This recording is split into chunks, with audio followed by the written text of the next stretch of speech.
Hello, everyone. Today we're going to be looking at a scenario where Brazil forms an empire. Now, Brazil is one of the strongest countries in the world. It's the 11th strongest country in the world in 2025.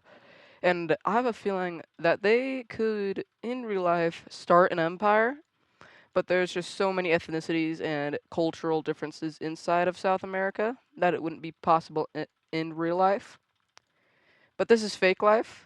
And what if all of South America had the same culture and they didn't really care who gay and they didn't really mind if they got conquered? I mean, they'd care, but like, it's Brazil. What are they gonna do? This whole continent could go to war against them. They'd probably win, but they'd definitely have a hard time defeating Brazil. For this, Brazil is going to be in red. Anything that you see in red, Brazil owns. This is not like supposed to be anything political. This is just a what if scenario. In that case, Brazil is going to go ahead and pick on some of its weak neighbors. The first one being Uruguay. Brazilian troops enter in from the north and they kind of just completely decimate Uruguay. There's really nothing Uruguay can do. Like, Brazil is just a really strong country. Soon they get encircled and they get captured by Brazil. Brazil has expanded itself for the first time, and these are some pretty good borders. I mean, it looks a little weird down here, but Uruguay is off the map, and now they're gonna go ahead. Oh, and now they're gonna go ahead and go after Paraguay. Now, this is the same thing with Uruguay. There's not really anything Paraguay is gonna be able to do, especially because half of the continent is attacking you, and you're just a tiny little country that now doesn't really have much of a military because they just got all surrounded and murdered, and Paraguay's gone. And now both of the Guays on South America are gone. Never mind, Guyana is still here, but I don't know if that still counts as a Guay. Speaking of them, boom, boom, boom. Now, since Brazil is invading into French Guiana, France is actually going to join this war on the side of French Guiana because this is their territory, just an overseas territory. And now we have the seventh strongest country against the probably eighth or 10th strongest country in the world at this moment. So Brazil is going to quickly try to wipe out Guyana, but they're going to be able to get a pushback in. And then Venezuela joins this war, and this is going to make Brazil kind of mad because if you didn't know, Venezuela has claims over Guyana, but the thing is, Brazil wants all of it. So Venezuela is going to get a pretty big invasion into Guyana before Brazil catches up and takes the rest. French Guiana is still holding out though because there's a couple French troops that are stationed there. And then France troops start arriving very a lotly, yeah. And they push back a lotly, and actually invade into Brazil. And Brazil is kind of freaking out. They pull off a counteroffensive, but French, they kind of regret going off against French Guiana. But the monarch of Brazil is going to pull off a very smart play, naval landing, and they're going to push as hard as they can, push them back towards French Guiana, and then they are actually going to be able to take all of French Guiana. Knowing that there's really no point on fighting this war anymore, France is going to leave.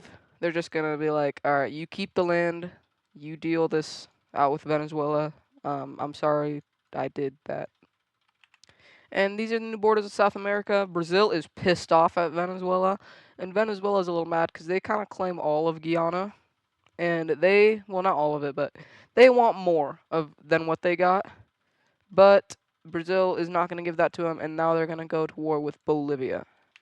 And for this war, there's actually going to be an ally of Brazil joining, and that's Chile.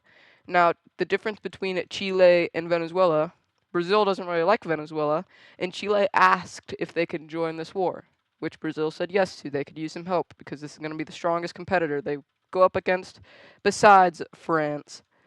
And Chile hopped on the option. So, yeah. There's not much that Bolivia is going to be able to do. They have two strong South American countries crashing on them on both sides, cut off their connection with Argentina. They just kind of start getting scared. Bolivia has a navy, even though they're not even connected to the sea. But that was because they used to own this part up here, and they used to have access to the sea. So that's pretty cool. And beep beep beep beep beep, bop bop bop bop bop, and boom.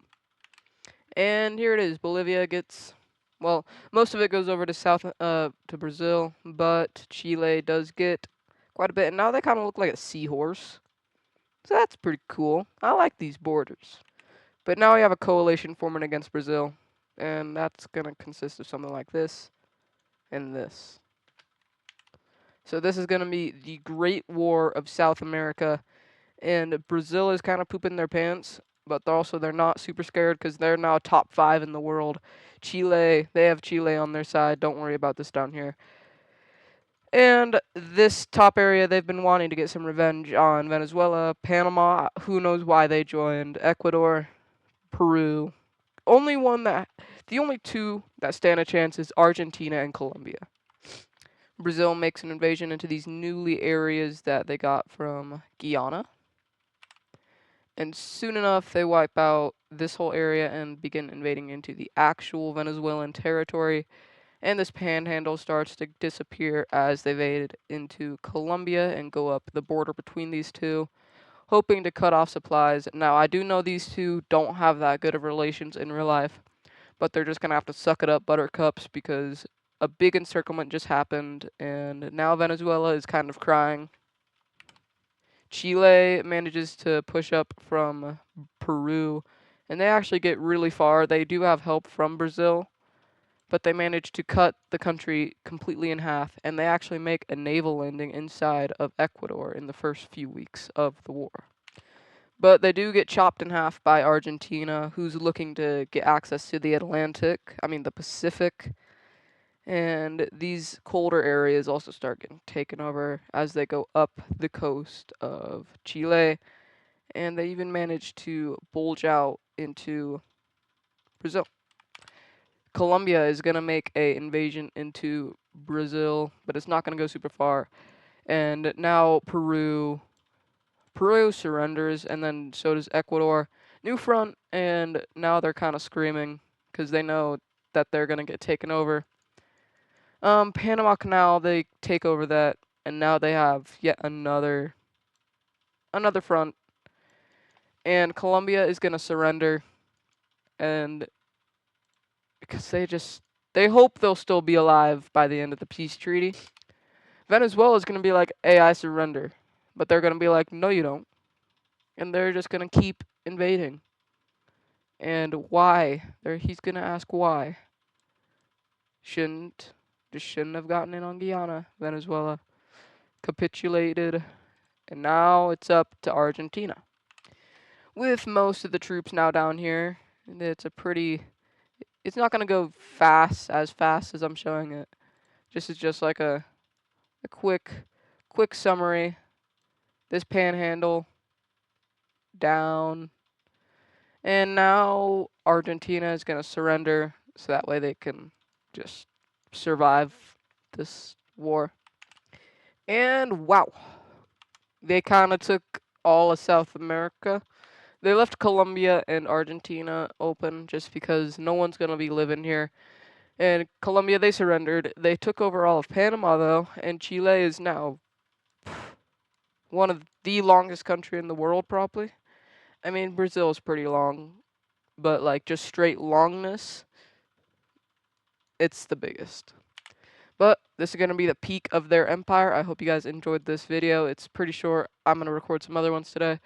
So I hope you guys enjoyed. I'll see you later today. Goodbye.